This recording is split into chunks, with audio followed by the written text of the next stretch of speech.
KaraokeBooks. The History of the Peloponnesian War. Written by Thucydides. Translated by Richard Crawley. Audiobook. Chapter 9. Fourth and Fifth Years of the War, Revolt of Mytilene. The next summer, just as the corn was getting ripe, the Peloponnesians and their allies invaded Attica under the command of Archidamus, son of Thucydides, king of the Lacedaemonians, and sat down and ravaged the land. The Athenian horse as usual attacking them, wherever it was practicable, and preventing the mass of the light troops from advancing from their camp and wasting the parts near the city. After staying the time for which they had taken provisions, the invaders retired and dispersed to their several cities. Immediately after the invasion of the Peloponnesians, all Lesbos, except Methymna, revolted from the Athenians. The Lesbians had wished to revolt even before the war, but the Lacedaemonians would not receive them, and yet now when they did revolt, they were compelled to do so sooner than they had intended. While they were waiting until the moles for their harbors and the ships and walls that they had in building should be finished, and for the arrival of archers and corn and other things that they were engaged in fetching from the Pontus, the Tenedians, with whom they were at enmity, and the Methymnians, and some factious persons in Mytilene itself, who were proxeni of Athens, informed the Athenians that the Mytileneans were forcibly uniting the island under their sovereignty, and that the preparations about which they were so active, were all concerted with the Boeotians their kindred and the Lacedaemonians with a view to a revolt, and that, unless they were immediately prevented, Athens would lose Lesbos. However, the Athenians, distressed by the plague, and by the war that had recently broken out and was now raging, thought it a serious matter to add Lesbos with its fleet and untouched resources to the list of their enemies, and at first would not believe the charge, giving too much weight to their wish that it might not be true. But when an embassy which they sent had failed to persuade the Mytileneans to give up the union and preparations complained of, they became alarmed, and resolved to strike the first blow. They accordingly suddenly sent off 40 ships that had been got ready to sail round Peloponnese, under the command of Cleopides, son of Dioneus, and 2 others, word having been brought them of a festival in honor of the Melian Apollo outside the town, which is kept by the whole people of Mytilene, and at which, if haste were made, they might hope to take them by surprise.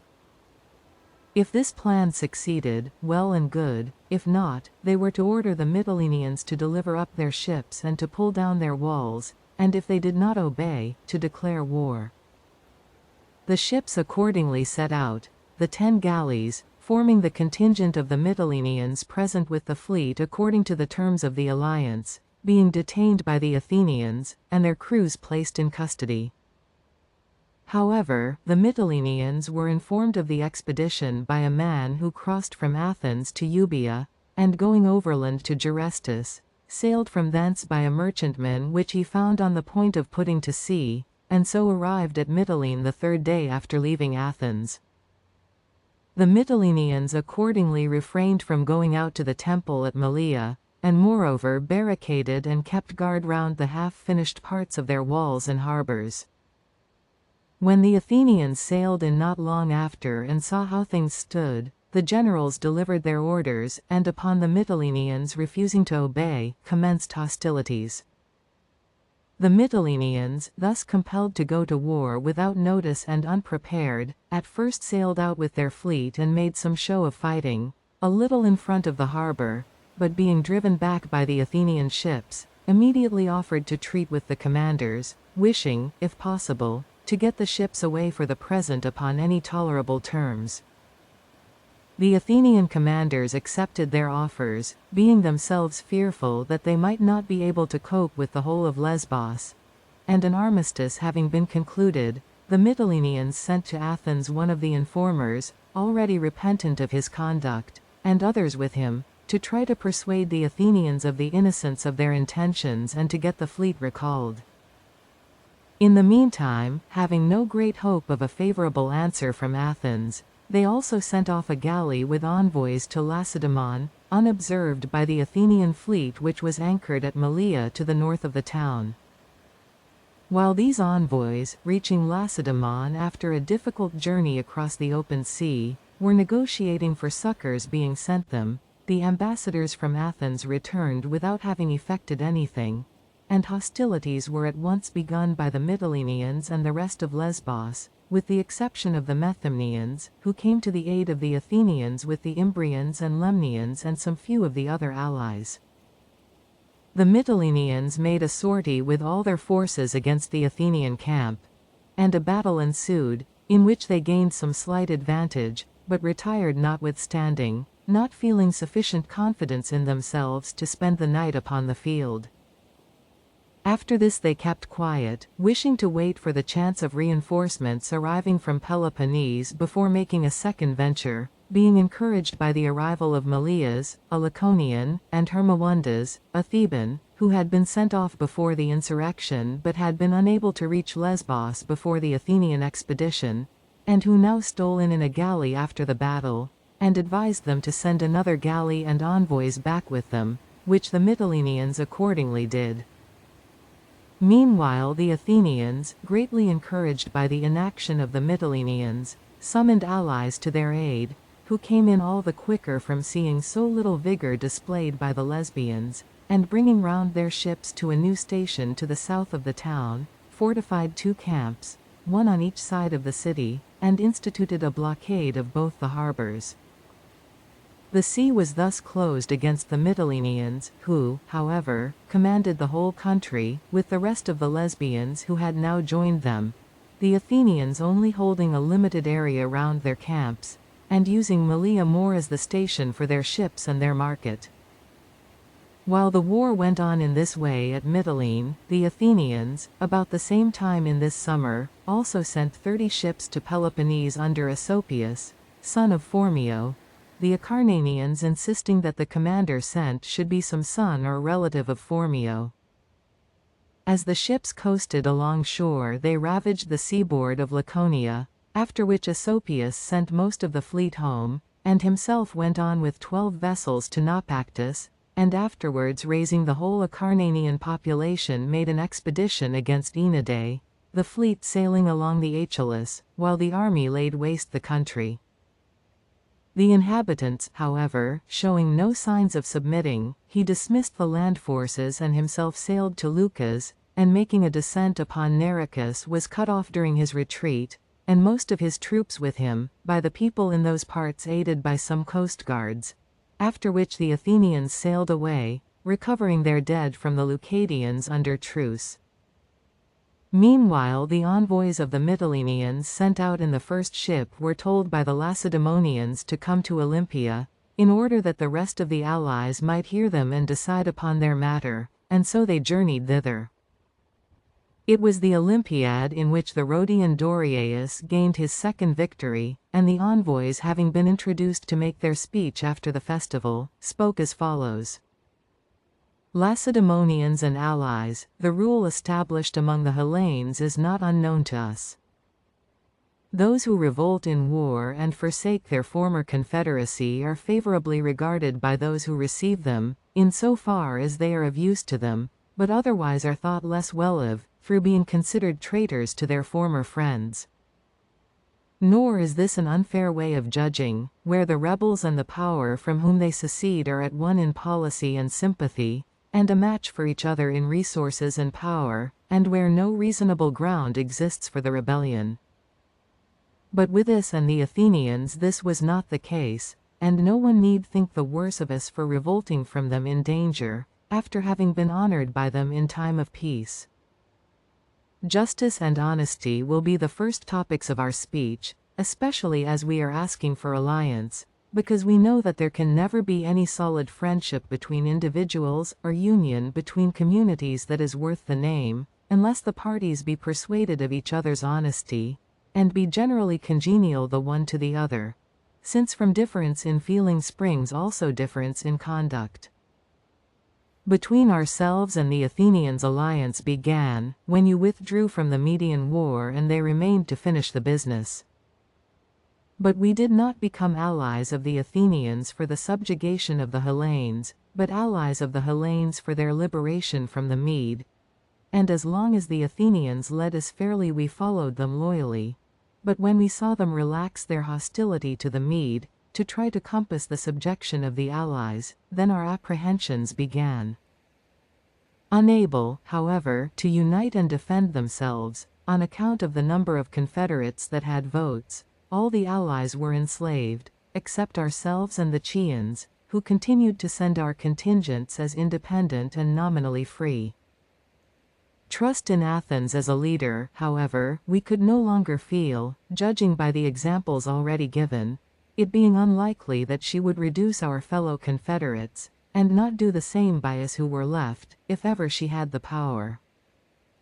Had we all been still independent, we could have had more faith in their not attempting any change, but the greater number being their subjects, while they were treating us as equals, they would naturally chafe under this solitary instance of independence as contrasted with the submission of the majority, particularly as they daily grew more powerful, and we more destitute. Now the only sure basis of an alliance is for each party to be equally afraid of the other. He who would like to encroach is then deterred by the reflection that he will not have odds in his favor. Again, if we were left independent, it was only because they thought they saw their way to empire more clearly by specious language and by the paths of policy than by those of force. Not only were we useful as evidence that powers who had votes, like themselves, would not, surely, join them in their expeditions, against their will, without the party attacked being in the wrong, but the same system also enabled them to lead the stronger states against the weaker first, and so to leave the former to the last, stripped of their natural allies, and less capable of resistance. But if they had begun with us, while all the states still had their resources under their own control, and there was a center to rally round, the work of subjugation would have been found less easy. Besides this, our navy gave them some apprehension. It was always possible that it might unite with you or with some other power, and become dangerous to Athens. The court which we paid to their commons and its leaders for the time being also helped us to maintain our independence. However, we did not expect to be able to do so much longer, if this war had not broken out, from the examples that we had had of their conduct to the rest. How then could we put our trust in such friendship or freedom as we had here? We accepted each other against our inclination. Fear made them court us in war, and us them in peace. Sympathy, the ordinary basis of confidence, had its place supplied by terror, fear having more share than friendship in detaining us in the alliance, and the first party that should be encouraged by the hope of impunity was certain to break faith with the other. So that to condemn us for being the first to break off, because they delay the blow that we dread, instead of ourselves delaying to know for certain whether it will be dealt or not, is to take a false view of the case. For if we were equally able with them to meet their plots and imitate their delay, we should be their equals and should be under no necessity of being their subjects. But the liberty of offense being always theirs, that of defense ought clearly to be ours. Such, Lacedaemonians and allies, are the grounds and the reasons of our revolt, clear enough to convince our hearers of the fairness of our conduct, and sufficient to alarm ourselves, and to make us turn to some means of safety. This we wished to do long ago, when we sent to you on the subject while the peace yet lasted, but were balked by your refusing to receive us. And now, upon the Boeotians inviting us, we at once responded to the call, and decided upon a twofold revolt, from the Hellenes and from the Athenians, not to aid the latter in harming the former, but to join in their liberation, and not to allow the Athenians in the end to destroy us, but to act in time against them. Our revolt, however, has taken place prematurely and without preparation, a fact which makes it all the more incumbent on you to receive us into alliance and to send us speedy relief, in order to show that you support your friends, and at the same time do harm to your enemies. You have an opportunity such as you never had before. Disease and expenditure have wasted the Athenians. their ships are either cruising round your coasts, or engaged in blockading us, and it is not probable that they will have any to spare, if you invade them a second time this summer by sea and land. But they will either offer no resistance to your vessels, or withdraw from both our shores. Nor must it be thought that this is a case of putting yourselves into danger for a country which is not yours. Lesbos may appear far off, but when help is wanted she will be found near enough. It is not in Attica that the war will be decided, as some imagine, but in the countries by which Attica is supported, and the Athenian revenue is drawn from the allies, and will become still larger if they reduce us, as not only will no other state revolt, but our resources will be added to theirs, and we shall be treated worse than those that were enslaved before. But if you will frankly support us, you will add to your side a state that has a large navy, which is your great want. You will smooth the way to the overthrow of the Athenians by depriving them of their allies, who will be greatly encouraged to come over, and you will free yourselves from the imputation made against you, of not supporting insurrection. In short, only show yourselves as liberators, and you may count upon having the advantage in the war.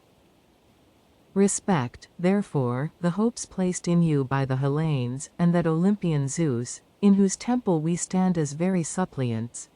Become the allies and defenders of the Mytileneans, and do not sacrifice us, who put our lives upon the hazard, in a cause in which general good will result to all from our success, and still more general harm if we fail through your refusing to help us. But be the men that the Hellenes think you, and our fears desire. Such were the words of the Mytileneans. After hearing them out, the Lacedaemonians and confederates granted what they urged, and took the Lesbians into alliance, and deciding in favor of the invasion of Attica, told the allies present to march as quickly as possible to the isthmus with 2/3 of their forces, and arriving there first themselves, got ready hauling machines to carry their ships across from Corinth to the sea on the side of Athens, in order to make their attack by sea and land at once. However, the zeal which they displayed was not imitated by the rest of the confederates, who came in but slowly, being engaged in harvesting their corn and sick of making expeditions. Meanwhile the Athenians, aware that the preparations of the enemy were due to his conviction of their weakness, and wishing to show him that he was mistaken, and that they were able, without moving the Lesbian fleet, to repel with ease that with which they were menaced from Peloponnese, manned 100 ships by embarking the citizens of Athens, except the knights and Pentacosiomedimni, and the resident aliens, and putting out to the isthmus, displayed their power, and made descents upon Peloponnese wherever they pleased. A disappointment so signal made the Lacedaemonians think that the Lesbians had not spoken the truth, and embarrassed by the non-appearance of the confederates, coupled with the news that the 30 ships round Peloponnese were ravaging the lands near Sparta, they went back home. Afterwards, however, they got ready a fleet to send to Lesbos, and ordering a total of 40 ships from the different cities in the league, appointed Alcides to command the expedition in his capacity of High Admiral. Meanwhile the Athenians in the 100 ships, upon seeing the Lacedaemonians go home, went home likewise. If, at the time that this fleet was at sea, Athens had almost the largest number of first-rate ships in commission that she ever possessed at any one moment, she had as many or even more when the war began. At that time 100 guarded Attica, Euboea, and Salamis. 100 more were cruising round Peloponnese, besides those employed at Potidaea and in other places, making a grand total of 250 vessels employed on active service in a single summer. It was this, with Potidaea, that most exhausted her revenues, Potidaea being blockaded by a force of heavy infantry,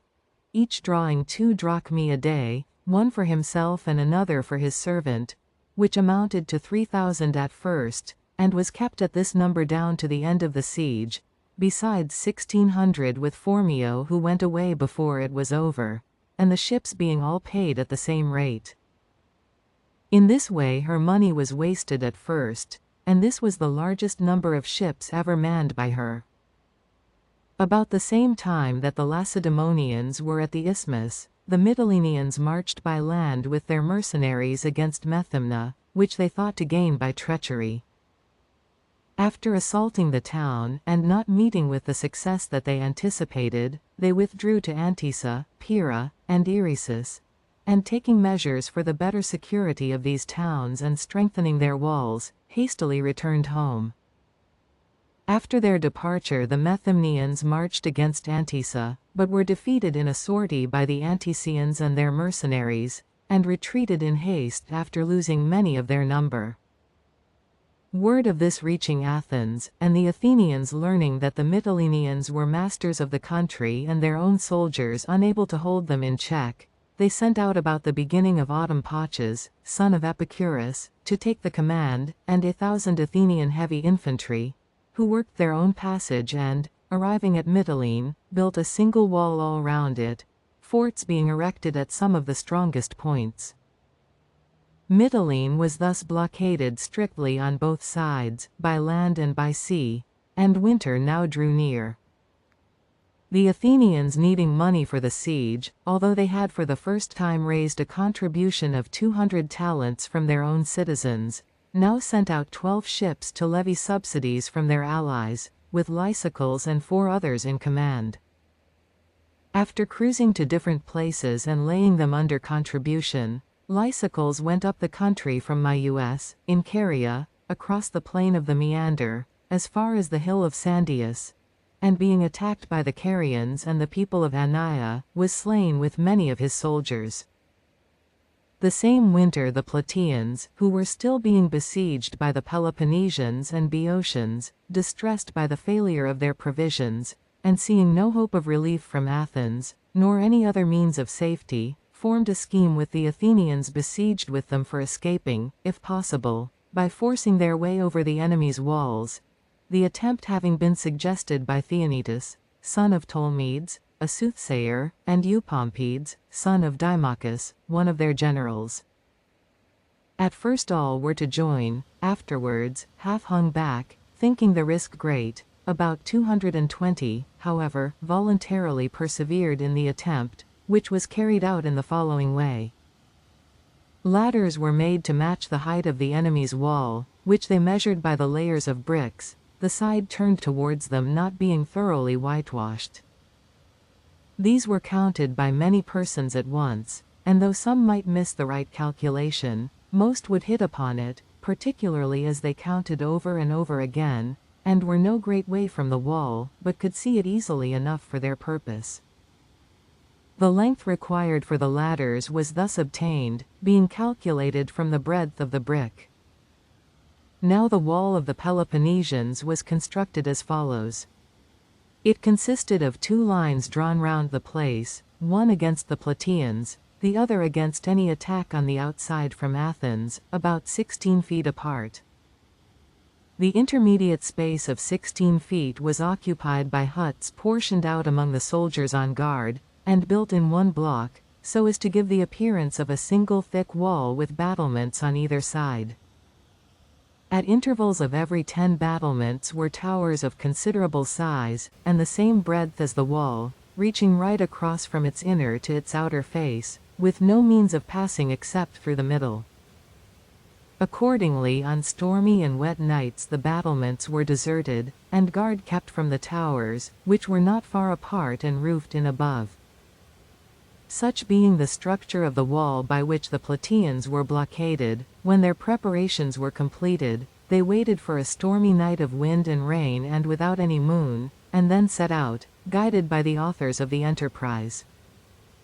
Crossing first the ditch that ran round the town, they next gained the wall of the enemy unperceived by the sentinels, who did not see them in the darkness, or hear them, as the wind drowned with its roar the noise of their approach, besides which they kept a good way off from each other, that they might not be betrayed by the clash of their weapons.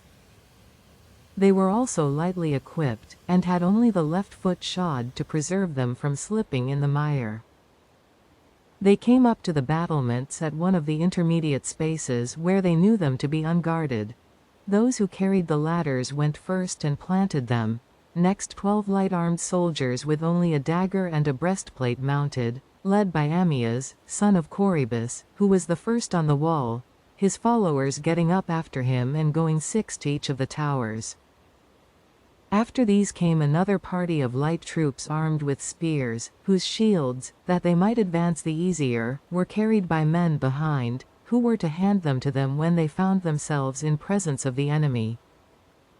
After a good many had mounted, they were discovered by the sentinels in the towers, by the noise made by a tile which was knocked down by one of the Plataeans as he was laying hold of the battlements. The alarm was instantly given, and the troops rushed to the wall, not knowing the nature of the danger, owing to the dark night and stormy weather, the Plataeans in the town having also chosen that moment to make a sortie against the wall of the Peloponnesians upon the side opposite to that on which their men were getting over, in order to divert the attention of the besiegers. Accordingly, they remained distracted at their several posts, without any venturing to stir to give help from his own station, and at a loss to guess what was going on. Meanwhile, the 300 set aside for service on emergencies went outside the wall in the direction of the alarm. Fire signals of an attack were also raised towards Thebes, but the Plataeans in the town at once displayed a number of others, prepared beforehand for this very purpose, in order to render the enemy's signals unintelligible, and to prevent his friends getting a true idea of what was passing and coming to his aid before their comrades who had gone out should have made good their escape and be in safety. Meanwhile, the first of the scaling party that had got up, after carrying both the towers and putting the sentinels to the sword, posted themselves inside to prevent any one coming through against them, and rearing ladders from the wall, sent several men up on the towers, and from their summit and base kept in check all of the enemy that came up, with their missiles, while their main body planted a number of ladders against the wall, and knocking down the battlements, passed over between the towers, each as soon as he had got over taking up his station at the edge of the ditch, and plying from thence with arrows and darts any who came along the wall to stop the passage of his comrades. When all were over, the party on the towers came down, the last of them not without difficulty, and proceeded to the ditch, just as the 300 came up carrying torches. The Plataeans, standing on the edge of the ditch in the dark, had a good view of their opponents, and discharged their arrows and darts upon the unarmed parts of their bodies, while they themselves could not be so well seen in the obscurity for the torches, and thus even the last of them got over the ditch, though not without effort and difficulty, as ice had formed in it, not strong enough to walk upon, but of that watery kind which generally comes with a wind more east than north, and the snow which this wind had caused to fall during the night had made the water in the ditch rise, so that they could scarcely breast it as they crossed. However, it was mainly the violence of the storm that enabled them to effect their escape at all. Starting from the ditch, the Plataeans went all together along the road leading to Thebes, keeping the chapel of the hero Androcrates upon their right, considering that the last road which the Peloponnesians would suspect them of having taken would be that towards their enemies' country. Indeed, they could see them pursuing with torches upon the Athens road towards Cithaeron and Druoscephali or Okedes. After going for rather more than half a mile upon the road to Thebes, the Plataeans turned off and took that leading to the mountain, to Erythrae and Hysae, and reaching the hills, made good their escape to Athens, 212 men in all, some of their number having turned back into the town before getting over the wall, and one archer having been taken prisoner at the outer ditch. Meanwhile, the Peloponnesians gave up the pursuit and returned to their posts, and the Plataeans in the town, knowing nothing of what had passed, and informed by those who had turned back that not a man had escaped, sent out a herald as soon as it was day to make a truce for the recovery of the dead bodies, and then, learning the truth, desisted. In this way the Plataean party got over and were saved. Towards the close of the same winter, Salathus, a Lacedaemonian, was sent out in a galley from Lacedaemon to Mytilene.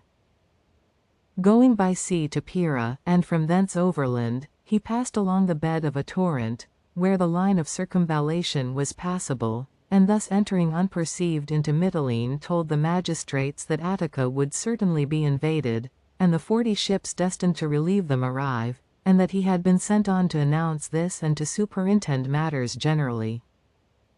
The Mytileneans upon this took courage, and laid aside the idea of treating with the Athenians, and now this winter ended, and with it ended the 4th year of the war of which Thucydides was the historian. The next summer the Peloponnesians sent off the 42 ships for Mytilene, under Alcides, their high admiral, and themselves and their allies invaded Attica, their object being to distract the Athenians by a double movement, and thus to make it less easy for them to act against the fleet sailing to Mytilene. The commander in this invasion was Cleomenes, in the place of King Pausanias, son of Pleistoanax, his nephew, who was still a minor.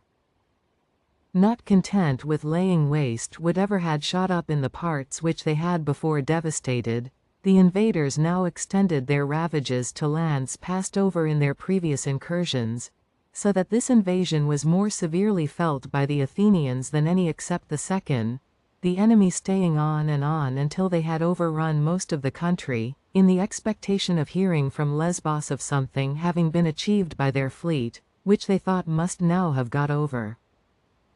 However, as they did not obtain any of the results expected, and their provisions began to run short, they retreated and dispersed to their different cities.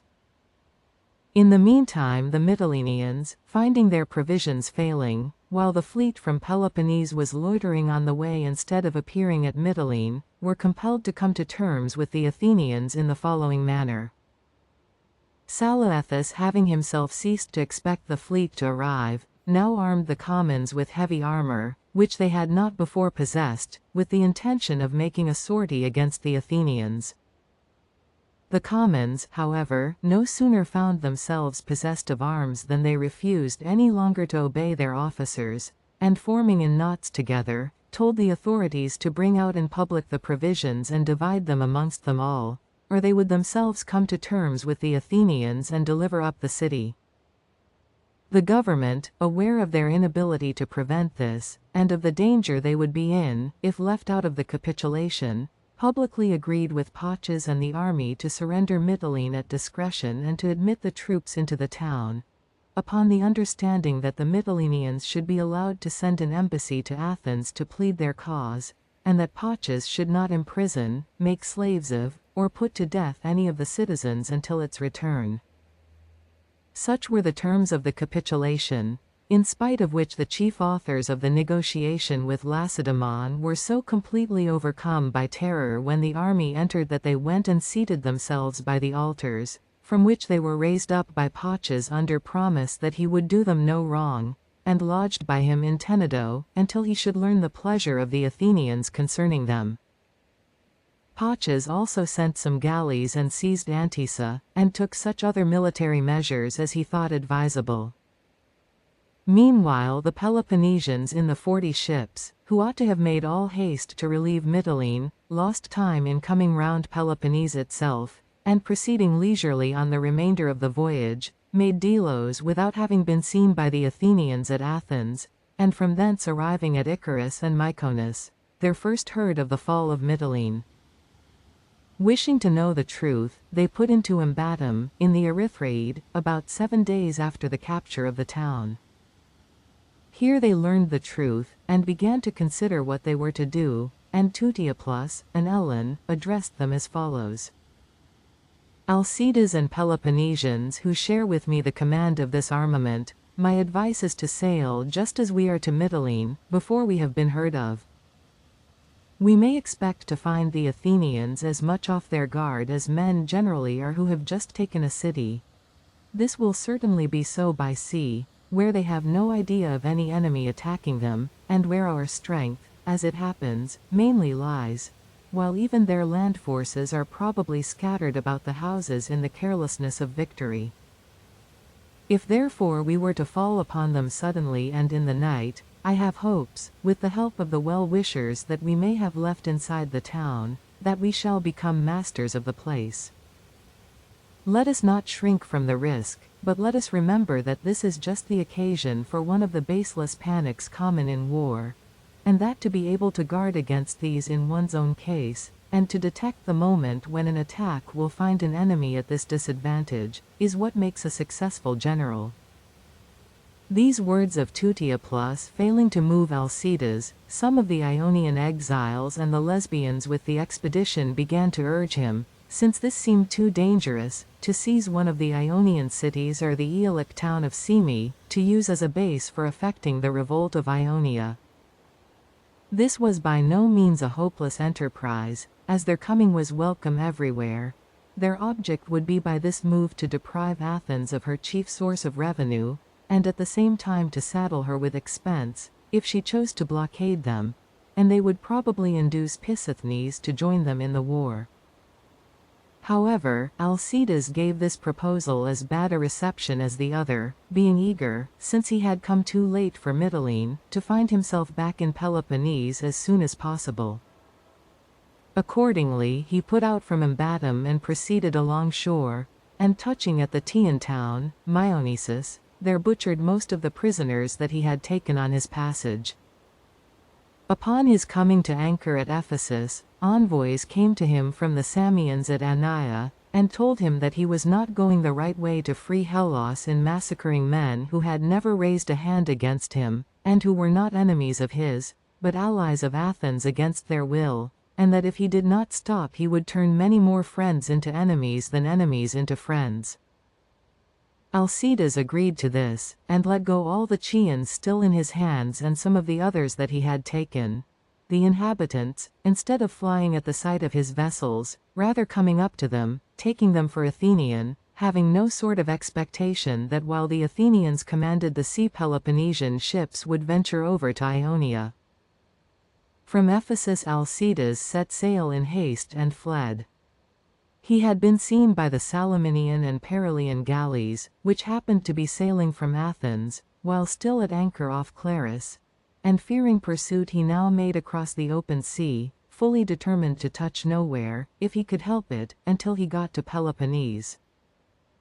Meanwhile news of him had come in to Paucis from the Erythraeid, and indeed from all quarters.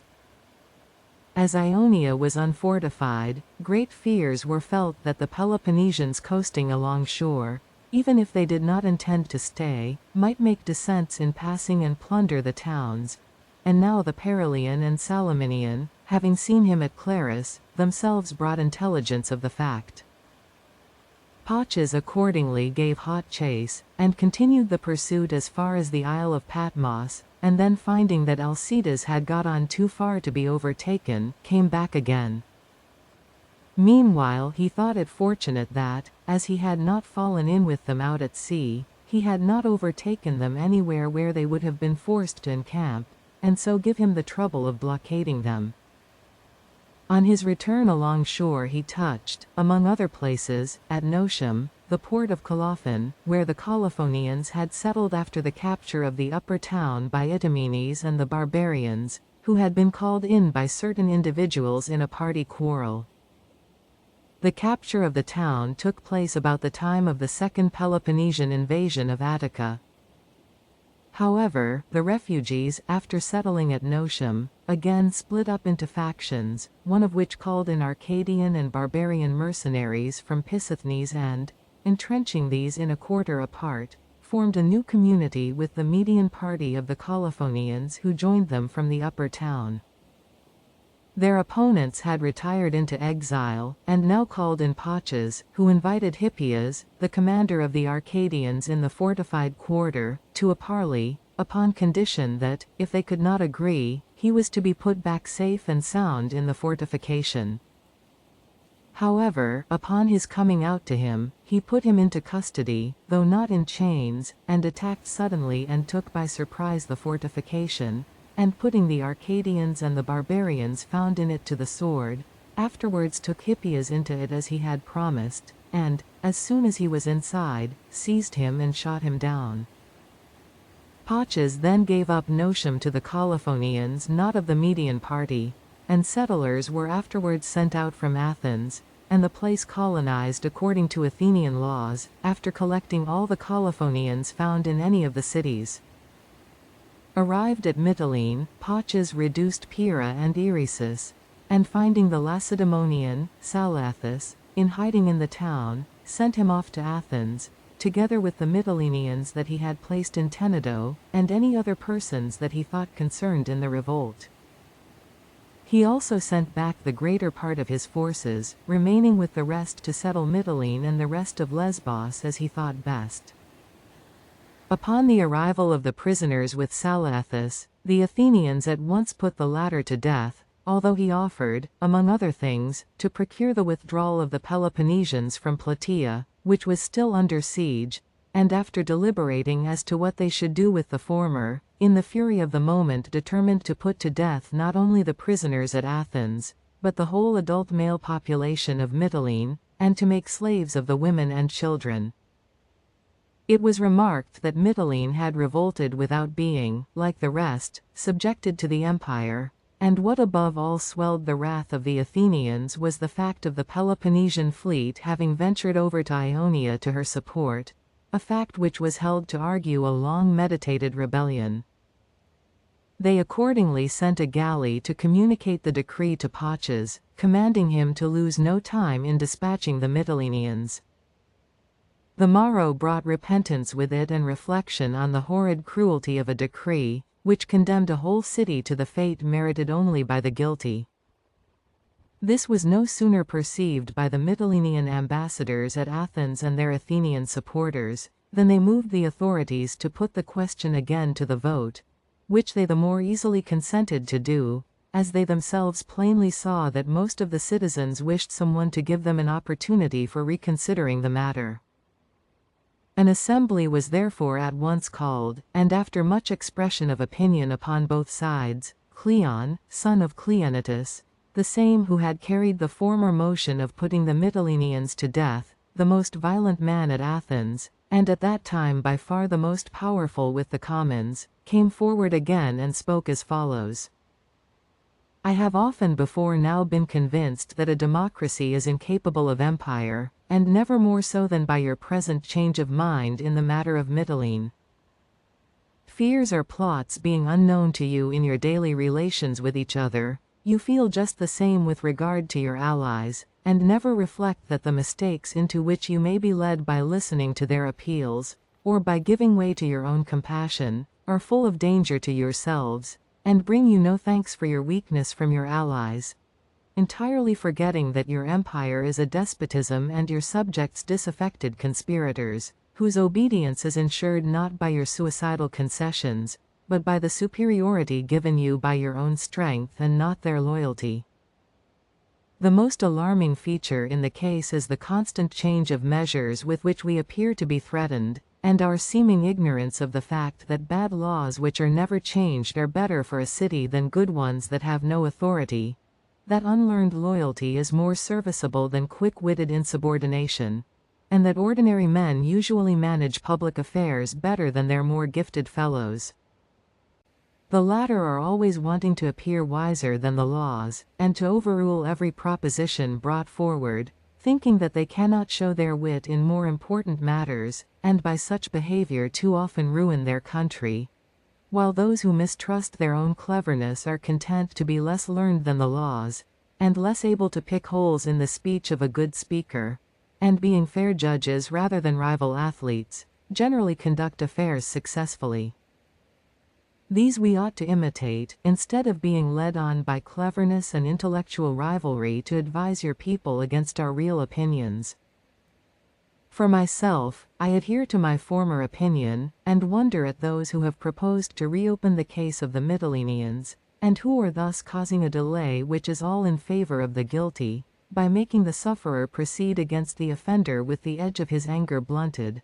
although where vengeance follows most closely upon the wrong, it best equals it and most amply requites it.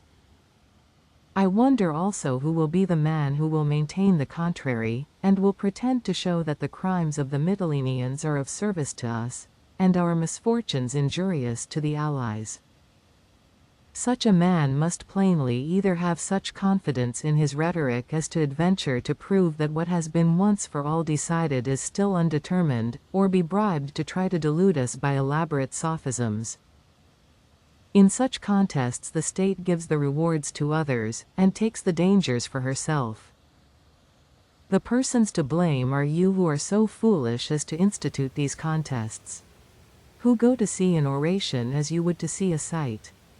Take your facts on hearsay. Judge of the practicability of a project by the wit of its advocates. And trust for the truth as to past events, not to the fact which you saw more than to the clever strictures which you heard. The easy victims of newfangled arguments. Unwilling to follow received conclusions. Slaves to every new paradox. Despisers of the commonplace. The first wish of every man being that he could speak himself. The next to rival those who can speak by seeming to be quite up with their ideas by applauding every hit almost before it is made. And by being as quick in catching an argument as you are slow in foreseeing its consequences. Asking, if I may so say, for something different from the conditions under which we live, and yet comprehending inadequately those very conditions, very slaves to the pleasure of the ear. In order to keep you from this, I proceed to show that no one state has ever injured you as much as Mitylene. I can make allowance for those who revolt because they cannot bear our empire, or who have been forced to do so by the enemy. But for those who possessed an island with fortifications, who could fear our enemies only by sea, and there had their own force of galleys to protect them, who were independent and held in the highest honor by you, to act as these have done, this is not revolt. Revolt implies oppression, it is deliberate and wanton aggression, an attempt to ruin us by siding with our bitterest enemies, a worse offense than a war undertaken on their own account in the acquisition of power. The fate of those of their neighbors who had already rebelled and had been subdued was no lesson to them, their own prosperity could not dissuade them from affronting danger. But blindly confident in the future, and full of hopes beyond their power though not beyond their ambition, they declared war and made their decision to prefer might to right, their attack being determined not by provocation but by the moment which seemed propitious.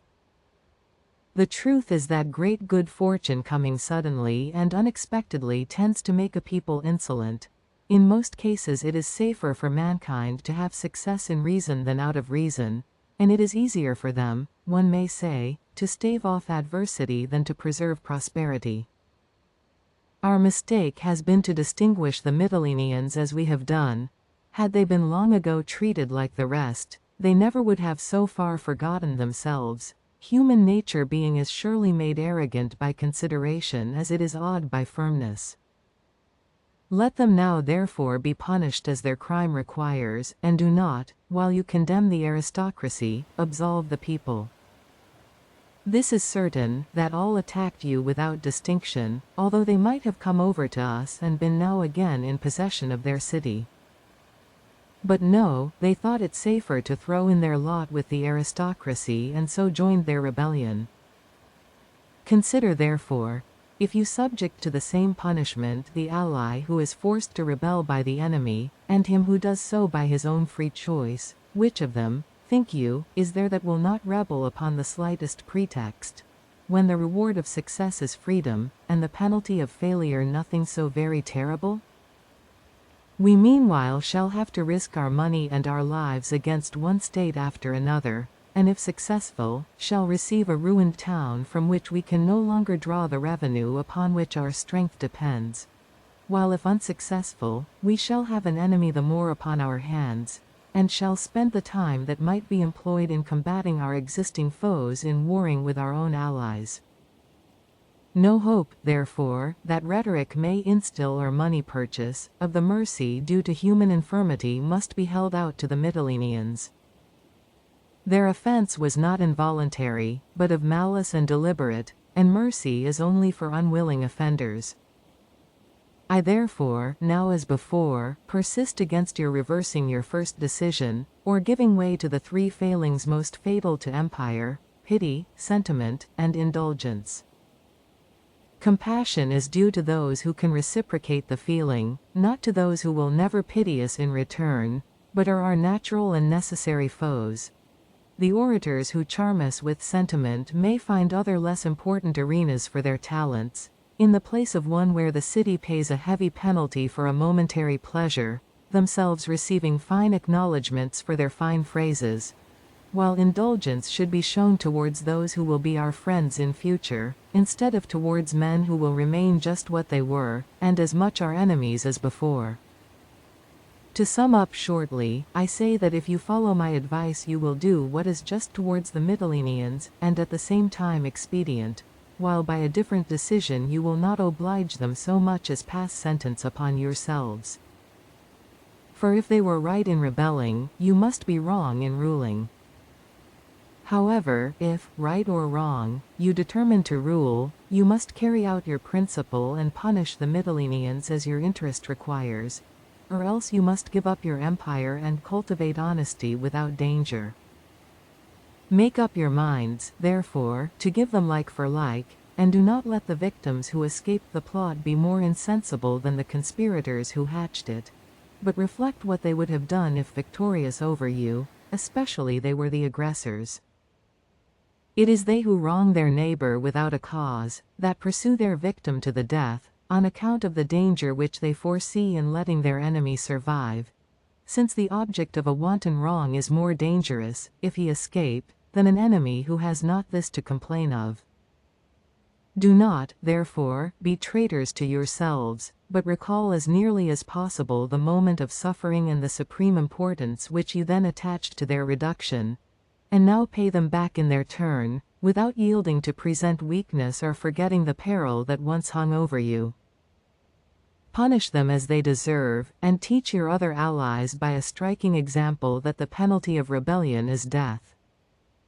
Let them once understand this and you will not have so often to neglect your enemies while you are fighting with your own confederates. Such were the words of Cleon. After him Deodatus, son of Eucrates, who had also in the previous assembly spoken most strongly against putting the Mytileneans to death, came forward and spoke as follows. I do not blame the persons who have reopened the case of the Mytileneans, nor do I approve the protests which we have heard against important questions being frequently debated. I think the two things most opposed to good counsel are haste and passion. Haste usually goes hand in hand with folly, passion with coarseness and narrowness of mind. As for the argument that speech ought not to be the exponent of action, the man who uses it must be either senseless or interested. Senseless if he believes it possible to treat of the uncertain future through any other medium. Interested if, wishing to carry a disgraceful measure and doubting his ability to speak well in a bad cause, he thinks to frighten opponents and hearers by well-aimed calumny. What is still more intolerable is to accuse a speaker of making a display in order to be paid for it. If ignorance only were imputed, an unsuccessful speaker might retire with a reputation for honesty, if not for wisdom, while the charge of dishonesty makes him suspected, if successful, and thought, if defeated, not only a fool but a rogue.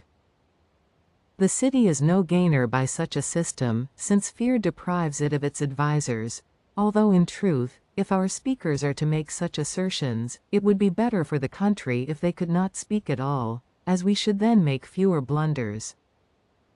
The good citizen ought to triumph not by frightening his opponents but by beating them fairly in argument, and a wise city, without over-distinguishing its best advisers, will nevertheless not deprive them of their due, and, far from punishing an unlucky counselor, will not even regard him as disgraced.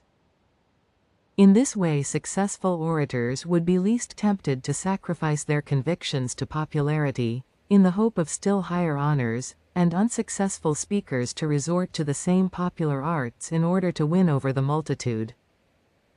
This is not our way, and, besides, the moment that a man is suspected of giving advice, however good, from corrupt motives, we feel such a grudge against him for the gain which after all we are not certain he will receive, that we deprive the city of its certain benefit. Plain good advice has thus come to be no less suspected than bad, and the advocate of the most monstrous measures is not more obliged to use deceit to gain the people, than the best counselor is to lie in order to be believed. The city and the city only, owing to these refinements, can never be served openly and without disguise, he who does serve it openly being always suspected of serving himself in some secret way in return. Still, considering the magnitude of the interests involved, and the position of affairs, we orators must make it our business to look a little farther than you who judge offhand, especially as we, your advisers, are responsible, while you, our audience, are not so.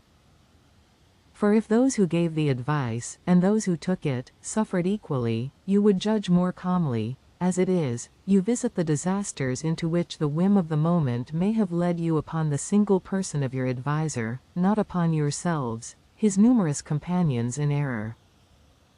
However, I have not come forward either to oppose or to accuse in the matter of Mitylene. Indeed, the question before us as sensible men is not their guilt, but our interests. Though I prove them ever so guilty, I shall not, therefore, advise their death, unless it be expedient, nor though they should have claims to indulgence, shall I recommend it, unless it be dearly for the good of the country. I consider that we are deliberating for the future more than for the present, and where Cleon is so positive as to the useful deterrent effects that will follow from making rebellion capital, I, who consider the interests of the future quite as much as he, as positively maintain the contrary.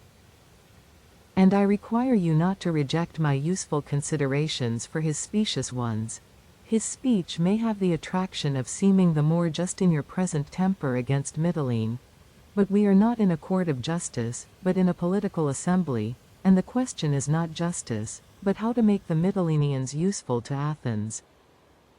Now of course communities have enacted the penalty of death for many offences far lighter than this. Still hope leads men to venture, and no one ever yet put himself in peril without the inward conviction that he would succeed in his design. Again, was there ever city rebelling that did not believe that it possessed either in itself or in its alliances resources adequate to the enterprise?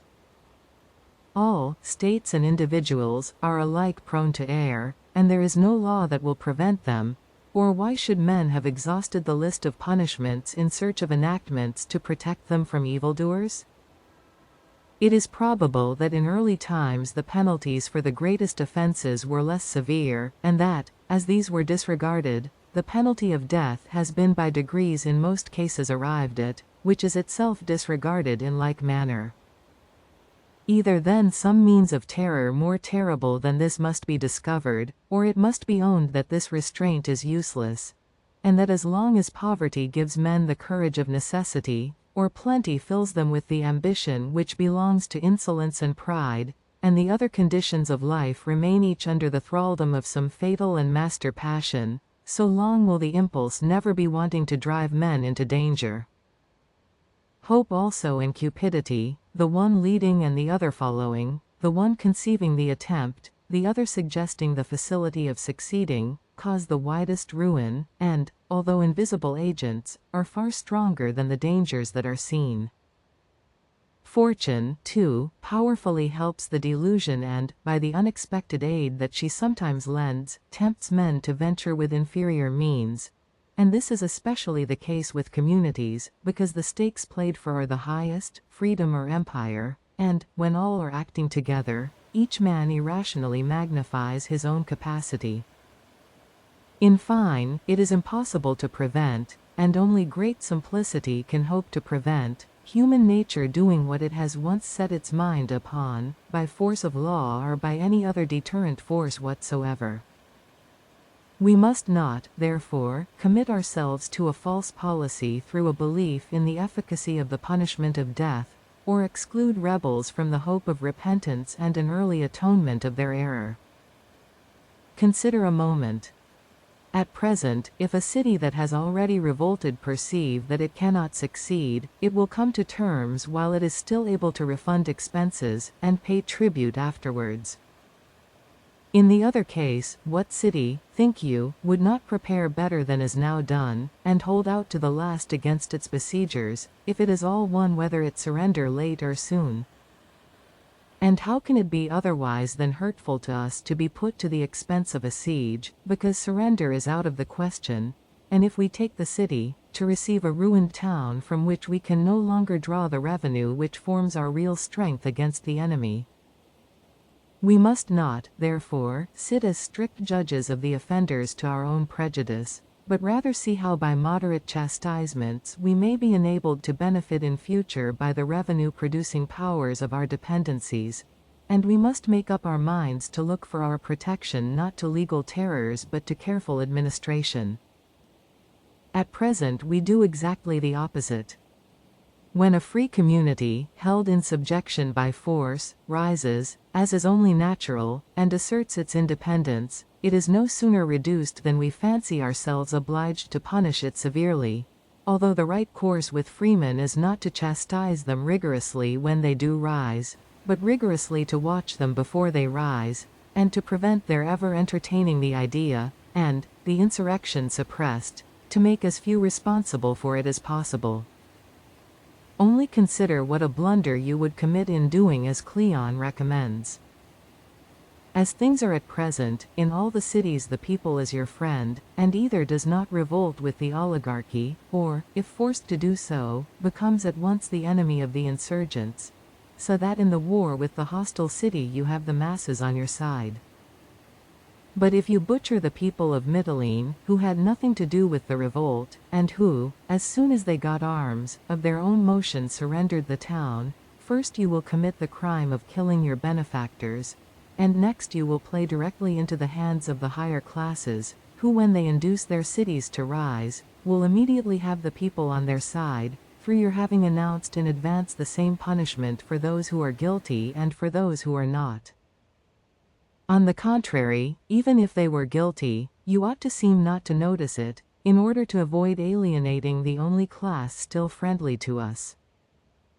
In short, I consider it far more useful for the preservation of our empire voluntarily to put up with injustice, than to put to death, however justly, those whom it is our interest to keep alive. As for Cleon's idea that in punishment the claims of justice and expediency can both be satisfied, facts do not confirm the possibility of such a combination. Confess, therefore, that this is the wisest course, and without conceding too much either to pity or to indulgence, by neither of which motives do I any more than Cleon wish you to be influenced, upon the plain merits of the case before you, be persuaded by me to try calmly those of the Mytileneans whom Pauces sent off as guilty, and to leave the rest undisturbed. This is at once best for the future, and most terrible to your enemies at the present moment, inasmuch as good policy against an adversary is superior to the blind attacks of brute force. Such were the words of Deodatus. The two opinions thus expressed were the ones that most directly contradicted each other, and the Athenians, notwithstanding their change of feeling, now proceeded to a division, in which the show of hands was almost equal, although the motion of Deodatus carried the day. Another galley was at once sent off in haste, for fear that the first might reach Lesbos in the interval, and the city be found destroyed, the first ship having about a day and a night's start. Wine and barley cakes were provided for the vessel by the Mytilenean ambassadors, and great promises made if they arrived in time, which caused the men to use such diligence upon the voyage that they took their meals of barley cakes kneaded with oil and wine as they rowed, and only slept by turns while the others were at the oar. Luckily they met with no contrary wind, and the first ship making no haste upon so horrid an errand, while the second pressed on in the manner described, the first arrived so little before them, that Pauces had only just had time to read the decree, and to prepare to execute the sentence, when the second put into port and prevented the massacre. The danger of Mytilene had indeed been great. The other party whom Pauces had sent off as the prime movers in the rebellion, were upon Cleon's motion put to death by the Athenians, the number being rather more than 1,000. The Athenians also demolished the walls of the Mytileneans, and took possession of their ships. Afterwards tribute was not imposed upon the Lesbians, but all their land, except that of the Methymnians, was divided into 3,000 allotments, 300 of which were reserved as sacred for the gods, and the rest assigned by lot to Athenian shareholders, who were sent out to the island. With these the Lesbians agreed to pay a rent of 2 minae a year for each allotment, and cultivated the land themselves. The Athenians also took possession of the towns on the continent belonging to the Mytileneans, which thus became for the future subject to Athens. Such were the events that took place at Lesbos. If you liked what you heard, please subscribe to the channel.